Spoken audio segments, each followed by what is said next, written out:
the first question is, why do they say those of a deluded nature are more prone to attaining abhinya once they start riding? To speak indirectly, the elevator of great pressure. That may be a spelling mistake. Do you mean elevator of great pleasure, perhaps? I'm guessing you're comparing samadhi and the deepening of the experience of samadhi and one-pointedness to the sort of, like an elevator, your mind experiencing deeper pleasure or more higher pleasure, perhaps. I'm not sure that that's true completely. I mean, in a sort of textbook way, people, maybe they say the deluded ones tend more towards abhinya, but you can't really attain abhinya without wisdom. As the Buddha said, no jhana without wisdom, no samadhi without wisdom. And abhinya is really for somebody who has developed a lot of wisdom, and not very easy to develop either. Abhinya, the psychic abilities, psychic powers come from someone who's developed fourth jhana. Very few people develop fourth jhana. And even then, having developed fourth jhana, abhinya, take a lot of practice, and they tend to be something that people have developed over many, many lifetimes. Really, the purpose of abhinya is to help other people, to help teach, to inspire, to teach other people effectively. And to teach, you need to know things. You need to know the Dhamma. You need to have wisdom. So maybe on the deepest level, you could say, oh, it's for somebody with a deluded state of mind, they tend towards developing abhinya. But I would just get to know your mind as it is right now, and you'll probably find you have a whole range of mental defilements coming up. Greed, anger, delusion, fear, jealousy, etc., etc. There are many and varied defilements bothering us. And, as your mind becomes well trained in mindfulness, in sila, in mindfulness, and then in wise reflection, you may find you attain some samadhi, you experience states of samadhi from time to time, or you may even get good at it.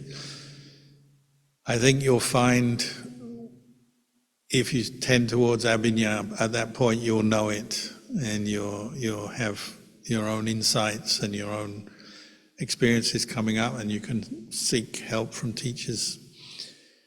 But at the moment, I would just work on the basic 5 hindrances, learning to keep the precepts in daily life, developing mindfulness on a regular basis, meditating, learning to free your mind from the basic 5 hindrances. I would just work on that for now, and also reflect on the impermanent nature of your body, your mind, the world around you, how everything arises and ceases, nothing is fixed, nothing is permanent.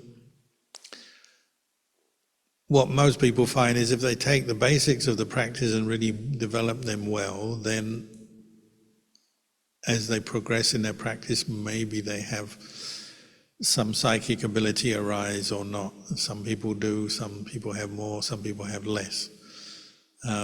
But I really wouldn't bother yourself too much with it at the moment. I would work on just basic mindfulness practice, keeping the precepts, reflecting on the impermanent changing nature of things.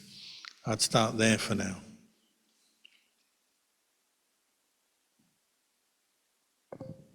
Sadhu, Lumpo. The next question. Could Ajahn tell us some Lumpo Panya stories, please? Oh, I assume you're referring to Lumpo Panya Wado, who was the senior foreign disciple who lived with Ajahn Mahabua at Wat Babanta in northeast Thailand. He was an English monk who lived with Lungta Mahabua for many years, 40, 45 years, something like that. And he had a wealth of experience, and myself and many others felt he was a very peaceful, wise monk. So I did spend quite a bit of time at that monastery in my younger years, and he was always very impressive with his wisdom and advice. As far as stories go, I'm not sure I have any sort of amazing stories, lots of little things, like, as I said, he was always very peaceful, always getting people to practice, come back to the practice of developing mindfulness, spending their time well, cultivating meditation. He did do a lot of things to help his teacher, Ajahn Mahabua, because he was an engineer by training, so he could oversee building projects and arrange a few things, building projects, help mend things in the monastery. So he's often mending. He was an electrical engineer, so he'd mend tape recorders, because back in those days, tape recorders were few and far between, and they didn't last long in the tropics. So he was often mending them, mending watches and different kind of motors and things. So very kind, helping his friendly monks, his friends, the monks, helping the monastery, but always keeping an eye on his meditation, I thought. That's one of the things I first learned when living with him. I remember once we were having a cup of tea and we were just talking, and he put his hand down, and someone had put a kettle full of boiling water, so it was a boiling hot kettle, down on the ground behind him, and he didn't know. And he put his hand round and just touched it. And I realised what had happened, because he quickly moved his hand away. But then I noticed, instead of sort of screaming or cursing the monk who had put the kettle so close to him, or screaming or reacting in that way, he just stopped. I could see him just observing his own reaction to the pain in his hand, the feeling coming up. And that was one of his big things that I picked up from him. He was very much into the practice of mindfulness of feeling, as well as mindfulness directed to the body, but mindfulness of feeling. He'd talk about this quite a lot, how, before you get angry or before you experience fear or lust, it always begins with a feeling. And this is how the Buddha taught, isn't it? If you study dependent origination, in the chain of events leading up to suffering, it's always sense contact brings up feelings of pleasure, pain, or neutral feelings, which is a condition for the arising of craving and then attachment. And I always, in different situations, saw him kind of doing that, or seemed to do that. I mean, I can't be sure what was going on in his mind, but he always seemed to be very mindful and observing how his feeling was arising and how it was affecting his mind. He's also a very simple, very humble monk. He lived very simply in just a simple wooden hut, and he used to bathe out of a jar of water in front of his hut. So sometimes you go around, he's having his evening baths, got a bathing cloth on, just scooping water over him. So lived very simply, very humbly, didn't put on airs and graces, and that always gave people confidence. He didn't have a lot of self.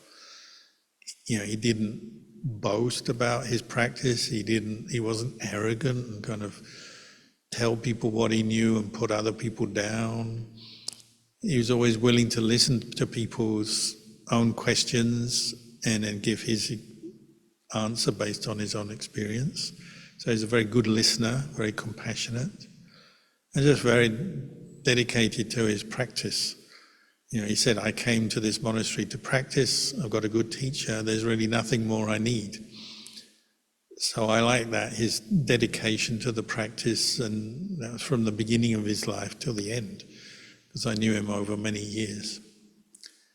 So I don't have any sort of dramatic stories, but just lots of wise reflection from him, lots of encouragement to practice meditation, lots of reminders to me or other monks, not to stray from the path, because there's so many other things you can get involved even as a Buddhist monk. And certainly for lay people, he's always trying to steer people back to the practice of keeping the precepts, developing mindfulness, reflecting on the Dhamma. He's very good at that. So he's greatly loved and respected by the people who live with him, the people who knew him. So you can read his biography, which has quite a lot in it. That's online, or you can get the book. But maybe for today I'll just say this much. But yeah, definitely a good teacher, worth reading some of his teachings and reflections from his biography. Sadhu, Lumpo. The next question. Dear Lumpo, may I ask if circumambulating a Bodhi tree 108 times while chanting the Itipiso would be beneficial for one's practice? Well, I'd say it's a very wholesome thing to do. I wouldn't say you have to do it. It's not everybody's cup of tea. Some people find chanting a very good way to train their mind, continuous chanting, and so if you have a chant that you recite over and over and over again, it might sound boring and repetitive, but it's a way to meditate. Train your mind in mindfulness, brings you to think of the Buddha, the qualities of the Buddha, can bring up faith, can bring up energy. And the Bodhi tree similarly, the Bodhi tree symbolizes the place where the Buddha was enlightened. So some people find walking around a Bodhi tree very energizing, and it's a way they can bring up faith and samadhi. Other people just sit in front of a Buddha statue or something and do it. So try it. It's like many practices, you might have to work up to it. You try maybe 3 times and then 9 times and then work up to 108 times. And just see. Like many practices, you have to see over a period of time what you benefit from, what you get from that practice. Because there'll be days when, if you've decided you're going to set yourself this task, I'm going to recite Itipiso 108 times, there'll be some days you are inspired to do it, and there'll be some days you don't want to do it. You're feeling lazy, distracted, bored. Those are the days you still have to do it. And then you learn to let go of all the different moods and obstacles that come up. Just as any kind of meditation, you have to learn how to practice regularly, continuously with it. And then you'll probably get the benefit. Once you've learned the chant, and you can do this 108 times, you can use it in different situations, like when you're feeling stressed, afraid, angry. It can help you to gain mindfulness and work through a certain kind of suffering. As I said, there's different objects that suit different people, so this may not suit everybody, but it's something you can try. And I've told people many stories about people using Itipiso when they're facing a surgical operation that they're afraid of, or they're in a plane and there's turbulence, or they're out in the jungle and meet the tiger. All these situations, people have used Itipiso, and it's really helped them to keep their mind steady, to bring up the mindfulness. So try it, see how you go. Sadhu, Lumpo. The next question. Dear Archant, thank you for your wonderful teachings.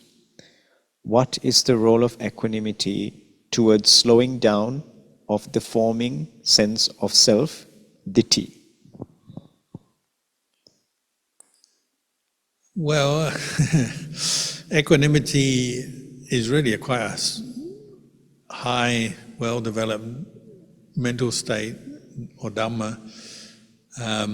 The best equanimity, obviously, is of an arahant, but also somebody who's attained 4th jhana. The core of equanimity is mindfulness, isn't it? When you're mindful, you have more equanimity. How strong and continuous your mindfulness is depends, and that will also reflect how strong or continuous your equanimity is. Whereas this ability to keep your mind centered keep aware, keep centered when receiving sense impressions in the center of your activity, in the center of your mental activity, whatever's coming up in your mind or into your sphere of knowledge, keeping equanimous towards it. So not falling into aversion, not falling into desire or attraction. So you'll see this at the beginning of a lot of descriptions of samadhi or different practices of meditation, say from the suttas, setting aside somanassa and domanassa, or happiness and grief for the world, pleasure, the attachment to pleasure and pain, the attachment to things you like, the things you don't like. It's very central to our practice, and you may not have attained deep states of samadhi, but you can practice mindfulness in daily life, and you don't let your mind indulge in things that you find bring you pleasure, or indulge in things that bring up aversion. Doesn't mean to say you'll stop pleasure and aversion arising, but the idea is to maintain mindfulness so that when these different reactions come up, you can keep centered and know them as impermanent, as not self. So sometimes we succeed, sometimes we fail, but even when you fail, you can reflect back, oh, what happened? Oh, I was too caught up in the pleasure of that, I was indulging, or I was too caught up into the aversion and the reaction of anger or pain led to anger or anguish. So sometimes we learn after the event, but gradually your aim is to maintain more and more mindfulness, and from that you'll get the equanimity. In terms of views and opinions,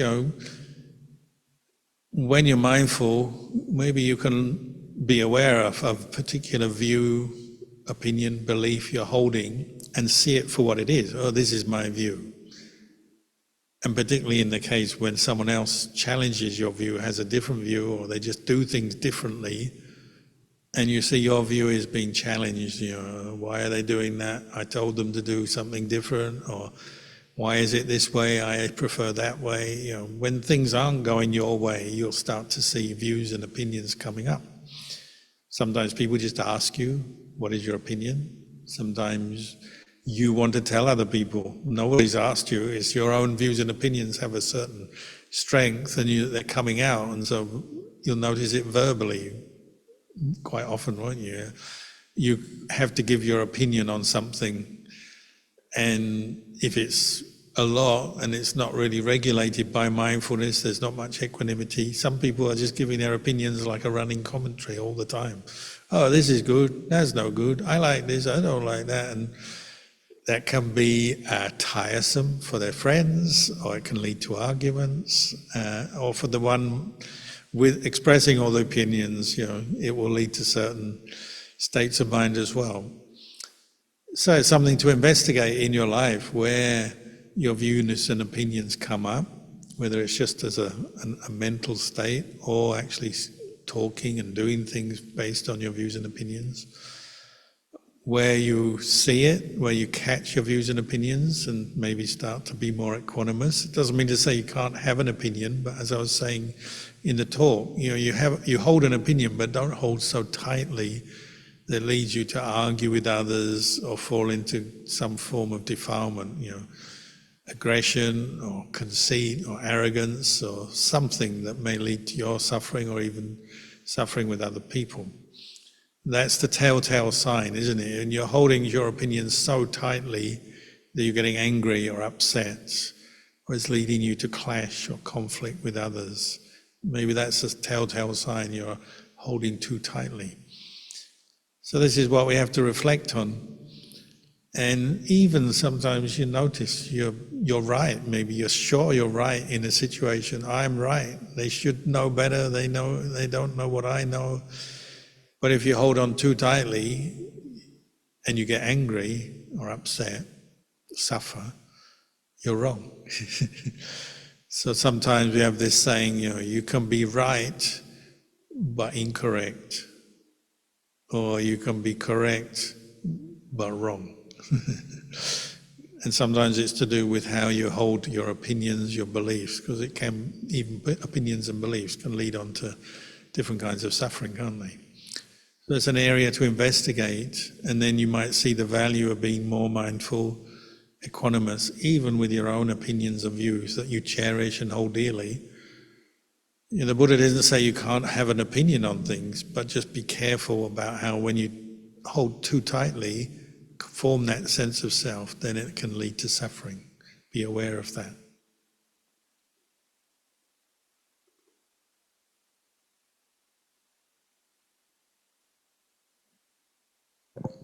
Sadhu. Lumpo. Dear Ajahn, thank you very much for the Dhamma talk. Can you please give more examples on how the sense of self and attachment to views and opinions manifest in a subtle way? And can you please explain again how do we get aware of the subtle sense of self and let go of it, practically speaking? Thank you. Or even in the subtle way, views and opinions, one way I reflect on it is they cause movements in your mind. So one of the things, again, Ajahn Cha would teach is, once you're peaceful, your mindfulness is fairly continuous, your mind, energy, and your awareness is gathered inwards, you're no longer distracted going out to the world, say, then you can reflect better. So once you're reflecting like this, you'll notice views and opinions come up, but now you're more peaceful and aware. Maybe you can reflect on them and see that they're impermanent, unsatisfactory, not self. So you may see an opinion arise. Say you're meditating, or you have been meditating, and now you're doing something, and the thoughts start to come up, and different opinions and views will come up. Maybe when you interact with other people or you do different activities, things will come up.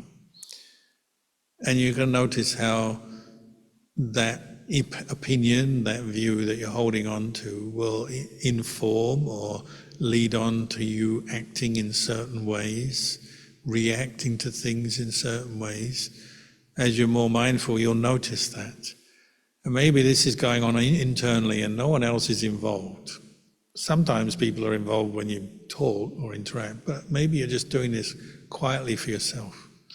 And you're noticing, I have this opinion that I have to do something in a certain way. And maybe it's a very personal thing that doesn't really affect other people, but it's just you. And you're saying, I have to do it this way. So sometimes to see your own attachment, maybe you change your habit or you do things slightly differently and just see what the reaction is, because that may expose where you're clinging or you're very kind of holding on. Superstition can be like that, beliefs can be like that. Ajahn Cha would do it in maybe not so subtle ways, but in ways that would help people. So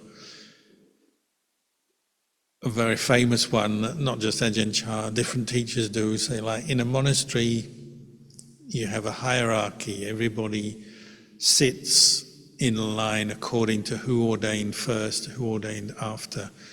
Because it's a very easy way to run the place. You know who was ordained, who's been ordained the longest as a monk, who's the newest, who's in the middle. Everyone knows where they sit because it depends on the date and the time of their ordination. So in a way that's very impersonal, it just depends on a date, but it can still bring up a feeling, there's this guy at the head of the line in front of me, why does he always get the best deal or do the best jobs or get the most food or something? Why is there this guy behind me? He always seems to get a hard time. Actually, nobody is making that happen. It's just the system in a monastery, but it may still bring up views and opinions, suffering.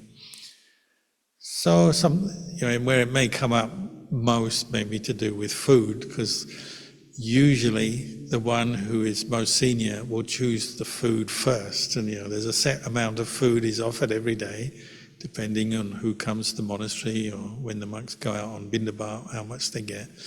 It's all put into a central place, and then you choose, and the first monk, the senior monk, usually chooses first. And you always hope that the senior monk is thinking of the other monks so they don't take too much, and usually that's not a problem. But who knows, sometimes it could be. It could be that somebody ahead of you in the line gets something that you wanted, you see it and you don't get it because there's only one of those items available, and that person takes it and you didn't get it and you really wanted it. It can bring up suffering, and it can bring up a thought, why does this guy go ahead of me in the line? I should be getting my chance. It can happen. Maybe not very often, but it can happen. So what do you do? Well, Ajahn Cha sometimes, and other teachers also, sometimes they change it all around just to shake things up a bit, to shake up people's opinions and views. So instead of the senior monk taking the food first, they say, today we'll let the novice or the junior monk take the food first and then go down the line, and the senior monk gets it last. And you just see what happens. So I'm the senior monk, usually, not always, but usually. That's for me to work out how I'm going to deal with that. And as you change things around, it may bring up something, hopefully not too much if you're regularly meditating, but who knows. And Ajahn Cha did this a few times, and everybody was looking, because in his monastery there are 70 monks. You've got little novices, maybe only teenagers at the end. So if the food was given to the novices first, everyone's thinking, what's going to be left for Ajahn Cha? And he's our teacher. We respect and love our teacher. We can't let him starve. So of course, on the day where they start with the novice, nobody takes very much at all. They just take a tiny bit because they don't want to deprive their teacher of food. But on the day when the teacher takes the food, there's always this kind of grumbling, why do all the senior monks get the best food and I never get it? But as soon as you actually confront people with the new situation, the Dhamma comes out, and then it's like, no, I'm just going to take a little bit. Then they understand how the teacher thinks, because usually the good teacher will be not thinking, everything is coming for me. They'll be thinking, there's all these other monks here, I better share and just take a little bit. So it could be something very ordinary like food, or everyone here probably knows Lumpo Liam. Now he's like 85 years old, and yet something he's done from day one till now in his practice. Whenever there's a job of work to do in the monastery and he's out there, he'll be out there leading the monks, doing some building or cleaning up or sorting something out. And after a while, maybe monks go off to do other things, or they get tired and they stop. He's always the last one to leave. From day one when I've known him till today, he's always the last one to leave. If somebody's forgotten to pick a tool up when you've been doing some project and there's some tools have been left there, everyone walks away. Not always, but sometimes this happens. Everyone walks away, and Lumpo Liam will go and pick them up and put them away. He's always the last. So he's a very good leader, and that's why a lot of people are inspired to follow him. So things like that, you're doing a job of work, and maybe some monks, especially new monks, they're thinking, I'm very tired. I don't think we should be working so much. We should be meditating. I want to go off and meditate. So off they go. Or they may carry on doing the job, but they're thinking this, and they've got to work with that subtle opinion, we should be working or not, we should do too much work or too much meditation, or, it's like when you meditate, the thought, why doesn't he ring the bell? He should ring the bell quicker. Or if you're peaceful, why does he ring the bell so quickly? You're working with that kind of views and opinions all the time in a monastery. And really in the lay life you can be doing it too. And a lot of it is just internal reflecting with mindfulness, with reflection on your own opinions and where they may be causing you suffering.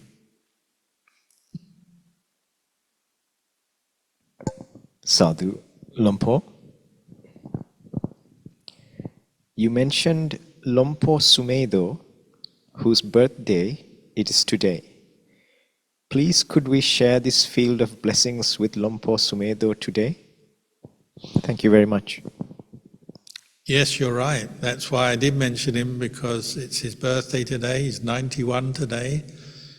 and he was the first foreign monk to go and stay with Ajahn Cha. So we all the foreign monks, disciples of Ajahn Cha, have a great debt of gratitude to him. Who knows, if he hadn't stuck it out in the early days when he was on his own, the only foreigner with Ajahn Cha, maybe no one else would have gone there, maybe all these monasteries wouldn't have come about that have throughout the world.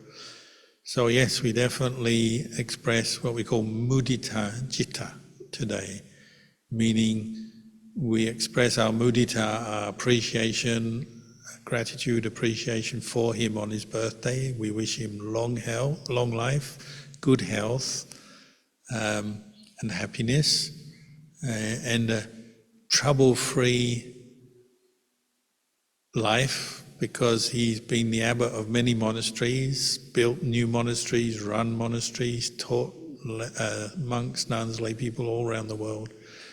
He's had his fair share of obstacles and challenges doing all of that, because it's not easy to build and run a Buddhist monastery. So we wish him well, and we wish him lots of peaceful times and good health. And as you know, he's still teaching today, 91 years old. He can still give Dhamma talks, answer questions. He does also get a lot of time for himself now because of his age, but we hope that he carries on for many more years to come, and we wish him well. Sadhu, Lumpo. The next question. Dear Lumpo Kalyano, may I know if Archant Cha was a Pali scholar, or did he learn the Dhamma in the Thai language? Would you say that Archant Cha was a great teacher through his practice and innate understanding of the Dhamma? Yeah, I would say he's like a moderate Pali scholar. He did the first 3 levels of Dhamma exams that most or many monks in Thailand will do, which is just an initial beginning of learning the Pali language, learning definitions of words, learning to translate simple phrases, obviously in Thai, because he was a Thai national, so he was speaking Thai. But he certainly read many suttas, and because he practiced meditation, trained his mind in meditation, like so many teachers, many of the Buddhist teachings in the suttas, in the Dhammapada, in the suttas and so on, he could bring them to life, quoting them, but then explaining them in day-to-day terms and using similes and comparisons with just things in ordinary life. He was very good at that, like many teachers, because he's speaking from his own understanding. So if you are a scholar alone and you can quote the suttas, remember them, well, that's very good, that's important as well. I'm not putting that down. But if someone's also practiced and freed their own mind from greed, anger, delusion, they know how that's done. Then they kind of bring the 2 things together, the actual practice and the study together, and then it's at its most potent, most powerful, because they can explain as someone who really knows that it works, they really know how it's done, what benefit it brings. They know that. They're not just kind of a dry scholar or just speaking from that side of things, they're speaking from personal experience.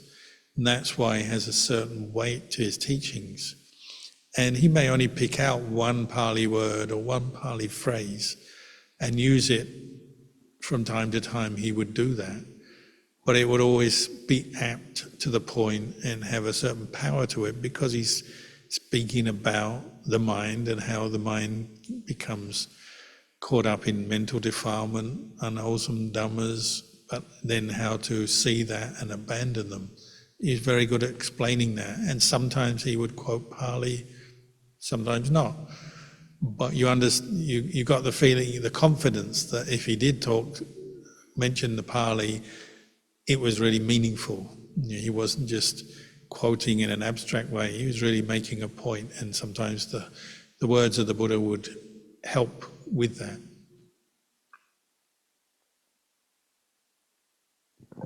Sadhu, Lumpo. Next question. Dear Lumpo, in certain exceptional circumstances, do you think it is okay for a monk to take food in the evening? Example, if they have to take medicine that makes them very hungry and they can never get enough sleep as a result. Thank you so much. Well, strictly speaking, this is a rule that the Buddha didn't allow, even in the case of illness, for us to take food in the evening. And in the forest tradition, where monks try to keep the Vinaya very strictly, and it's perhaps the most conservative presentation and practice of the Vinaya going right back to the time of the Buddha, normally speaking, there's no allowance for food in the evening, but there is an allowance for what we call tonics, medicinal requisites, which are usually used in this case. If somebody has to take medication in the evening, then you can take certain medicinal requisites that are not staple foods, but can line your stomach. Not all the monks will take them, but some monks may take cheese or ginger, prunes, or the laxative things, mirabellum, what do they call Samoas in Thai. There's a few laxative fruits you can take. There's a few very simple medicines that can just give your stomach a little lining in the case of when you need to take medication. Fruit juice, and there is an allowance for a clear broth as well. That's it. So you can take as much food as you need before midday, maybe a breakfast and an early lunch, but after midday you stop taking food even when you're ill. So most monks who have practiced with that accept that, and it's not really an issue, and often the goodness of their practice is combined with some patience, endurance, and the skillful use of tonics, medicinal requisites. Usually they get by. If they understand the practice, usually this is not an issue that comes up, it's not a problem.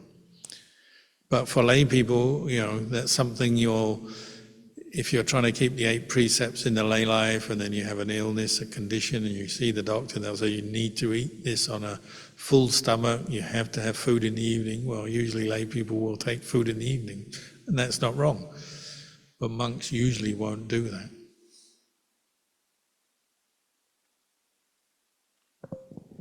Sadhu, Lumpo. Are there any more questions?